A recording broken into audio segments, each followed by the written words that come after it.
मला असं वाटतं की पहिल्यांदा तर हे लक्षात घेतलं पाहिजे, पुन्हा एकदा सांगतो, चर्चा करायची नाही करायची, विलिनीकरण करायचं, सर्वस्वी 100% राष्ट्रवादी काँग्रेस पक्षाचं डोमेन आहे. हा आमची अपेक्षा एवढी असेल, कुठलाही निर्णय घेण्याच्या आधी त्यांनी आमच्याशी चर्चा एकदा करावी आणि ते करतातच आणि ते पुढेही करतील. त्यामुळे याही संदर्भात दुसरं, समजा अजित पवार साहेब अशा प्रकारच्या चर्चा करत होते तर ती चर्चा ते एनडीएतनं बाहेर पडण्याकरता करत होते का? ते का सरकारमधनं बाहेर पडणार होते का? त्यांनी तर स्पष्टपणे सरकारमध्ये ते स्टेबल होते.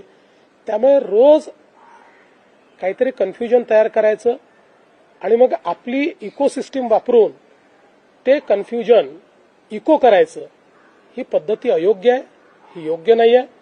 बघा, असं आहे, आत्ताच्या परिस्थितीत आम्हालाही राजकारण करायचं नाही, नाहीतर मी अनेक गोष्टी सांगू शकतो.